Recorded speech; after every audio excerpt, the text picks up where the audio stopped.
Informasi selanjutnya datang dari Badan Pengawas Pemilu Provinsi Maluku yang menemukan dugaan pelanggaran kampanye saat calon wakil presiden nomor urut 2 Gibran Rakabuming Raka berkunjung ke Ambon. Sementara TKN Prabowo Gibran akan melaporkan koran Ahtung yang berisi narasi kejahatan pelanggaran HAM oleh Prabowo Subianto di tahun 98.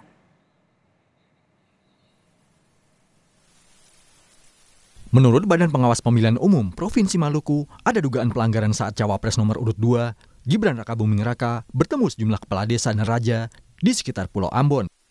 Bawaslu Maluku mencatat ada sekitar 30 kepala desa dari estimasi 100 orang yang turut hadir dalam kegiatan safari politik itu. Bawaslu Maluku masih mengkaji apakah ada sanksi pidana yang terpenuhi atau hanya persoalan administrasi yang perlu ditegakkan. Apakah pelanggarannya terbukti atau tidak, itu masih ada proses lebih lanjut. Dari informasi itu benar atau tidak, kami masih harus memverifikasi. Tapi paling tidak diduganya itu ada sekitar 100 orang yang hendak diundang. Tapi faktanya di lapangan pada saat itu kami menduganya kurang lebih 30 orang berdasarkan daftar hadir yang kami miliki. Di sela acara Gemas Fest di ASBSD Tangerang, Banten, calon wakil presiden nomor urut 2 Gibran Rakabuming Raka mengaku siap disanksi oleh Badan Pengawas Pemilu jika menemukan dugaan pelanggaran dalam kampanye di wilayah Ambon, Maluku. Hal ini terkait dengan temuan Bawaslu pada kampanye Gibran yang diduga melanggar karena adanya keterlibatan perangkat desa.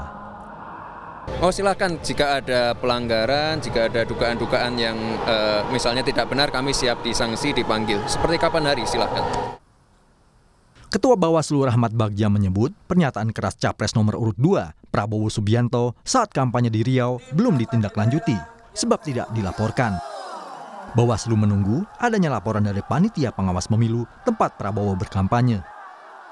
Sebelumnya, Bagja menyebut pernyataan Prabowo saat kampanye berpotensi masuk ranah pidana pemilu, yaitu soal larangan peserta pemilu menghina peserta lainnya. Jika pernyataan Prabowo diproses dan terbukti melanggar tindak pidana pemilu, Prabowo Subianto terancam pidana penjara selama 2 tahun dan denda maksimum 24 juta rupiah. Kok proses gimana? Nggak, udah ada laporan? Nggak ada. Itu bisa jadi temuan, Pak. Kita lihat nanti laporan dari hasil pengawasan, apakah ada di pengawasan atau tidak ya. Berarti sampai sekarang belum ada dari pengawasan? Iya. Menjelang hari H Pilpres 2024, tim kampanye nasional Prabowo Gibran merasa diserang oleh pihak tidak bertanggung jawab, yaitu munculnya koran Ahtung yang berisi narasi kejahatan pelanggaran HAM oleh Prabowo Subianto di tahun 98. Koran yang dibagikan ini memiliki gambar atau narasi yang seluruhnya memuat gambar atau potongan artikel mengenai pemecatan dan tindakan yang dilakukan oleh Prabowo Subianto. Ya, udah ya. Isinya confirm fitnah, misalnya ini soal inilah penculik aktivis 98 ya. Inilah korbannya. Ini gambar Pak Prabowo, teman-teman. Foto Pak Prabowo di fitnah sebagai penculik. Padahal kalau kita bicara soal penculikan ya, tuduhan kepada Pak Prabowo, ada setidaknya 4 fakta hukum yang jelas-jelas menguatkan bahwa Pak Prabowo tidak ada kaitan sama sekali dengan penculikan. Sebelumnya, sejumlah mahasiswa Universitas Indonesia memberikan pamflet ke pejalan kaki serta pengguna jalan di kawasan Salemba, Jakarta Pusat Jumat lalu. Pamflet dengan cover Prabowo Subianto beserta foto 12 korban dibagikan ke warga yang melintas. Kami, teman-teman mahasiswa, sepakat bahwa banyak pihak-pihak yang terlibat di dalam tragedi 98 gitu. Kami tidak menyasar salah satu tokoh atau bagaimanapun, tapi yang kami harap adalah semua pihak yang terlibat di dalamnya, siapapun dia, jika memang terbukti bersalah, maka harus diproses secara hukum sesuai dengan hukum yang berlaku. Seperti itu. Penyebaran koran ini dinilai sebagai fitnah hingga tim kampanye nasional Prabowo Gibran akan melaporkan kasus ini ke Bareskrim Polri. Tim Liputan, Kompas TV. Bagaimana perkembangan dugaan pelanggaran pemilu di Bawaslu? Kita tanyakan kepada jurnalis Kompas TV, ada Gracia Adur di sana. Gracia, selamat siang. Soal laporan kepada Anies dan Ganjar yang disebut menyerang pribadi Prabowo saat debat ketiga kemarin, bagaimana tindak lanjutnya, Gracia? Kalau dari Ketua Bawaslu, Rahmat Bagja ini sudah menerima laporan itu dan masih dalam proses. Dan Ketua Bawaslu pun ini juga tidak banyak berkomentar soal pernyataan debat yang disampaikan oleh kedua calon presiden nomor urut 1 dan juga nomor urut 3. Dan tidak banyak berkomentar soal laporan ini, saudara. Tindak lanjutnya adalah Bawaslu akan menyerahkan laporan ini kepada pihak KPU karena KPU yang lebih paham soal bagaimana substansi dari aturan debat tersebut, saudara.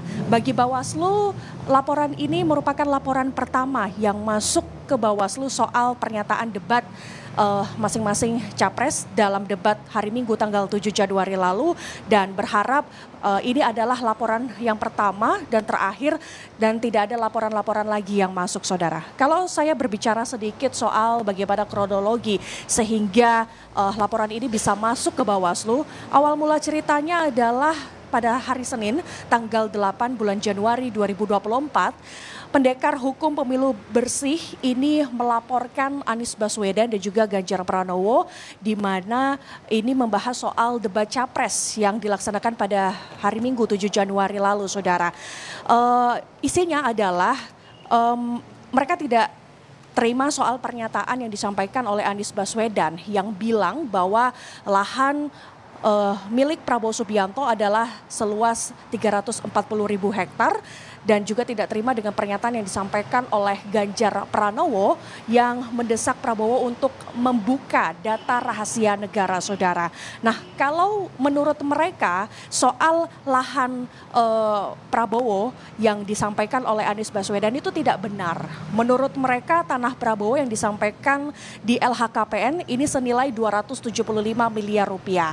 Nah, berkaitan soal hal ini, saudara, rupanya Capres nomor urut 2 Prabowo Subianto ini masih membahas di beberapa kampanyenya di hadapan para pendukungnya, saudara, sehingga menimbulkan adanya kata-kata umpatan yang disampaikan oleh Prabowo Subianto, saudara. Nah, menanggapi hal ini ada tanggapan dari sejumlah pakar komunikasi politik, salah satunya dari pakar komunikasi politik Universitas Indonesia yang bilang bahwa Prabowo terlihat sangat masih kesal sehingga sampai mengeluarkan umpatan-umpatan Prabowo di depan para pendukungnya saat berkampanye, saudara. Dan ini dinilai sebagai wujud kegagalan dalam berkomunikasi politik.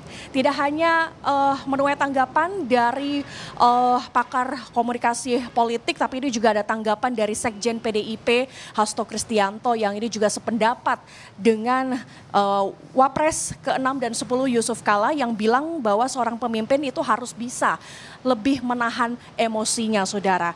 Nah, berkaitan soal umpatan yang disampaikan oleh Prabowo Subianto kepada Capres nomor urut 1 Anies Baswedan, ini tentunya ditanggapi oleh Anies Baswedan pada saat Anies berkunjung ke Yogyakarta. Tidak ada komentar yang banyak dari Anies Baswedan, ia hanya menyampaikan matur suwun atau terima kasih, saudara. Bahkan dari tim kampanye Anies Baswedan pun juga menanggapinya dengan hal yang biasa dan tidak mempersoalkan ini sampai melaporkan hal ini ke Bawaslu. Mengapa? Karena ingin menjaga pemilu 2024 ini tetap kondusif dan membiarkan sendiri rakyat yang menilainya, saudara.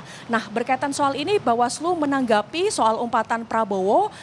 Memang betul tidak ada laporan yang masuk ke Bawaslu, tetapi kalau menurut Ketua Bawaslu Rahmat Bagja bilang bahwa umpatan tersebut ini bisa melanggar pidana pemilu karena menghina peserta pemilu, dan ini sudah diatur dalam Undang-Undang Nomor 7 Tahun 2017 tentang Pemilu dengan pidana penjara 2 tahun dan denda 24 juta rupiah. Kita akan menunggu bersama Medop dan juga saudara seperti apa ke depannya, apakah ada laporan yang masuk atau tidak, Medop. Nah, kalau untuk sikap Bawaslu sendiri soal temuan atau apa yang disampaikan oleh PPATK aliran dana kampanye yang diterima ada 21 bendahara parpol dan juga keratusan caleg, apa sikap dari Bawaslu?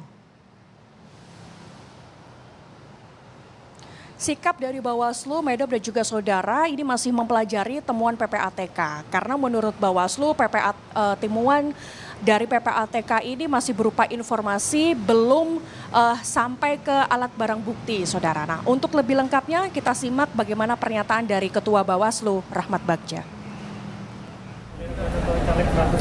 Belum tahu, nanti kita lihat dulu. Belum. Tapi temuan itu jadi pembanding nanti? Kok temuan beda? Dari temuannya PPATK maksudnya? PPATK tidak melakukan temuan. Laporan? PPATK tidak melapor kepada Bawaslu, menginformasikan. Beda laporan teman informasi. Gitu.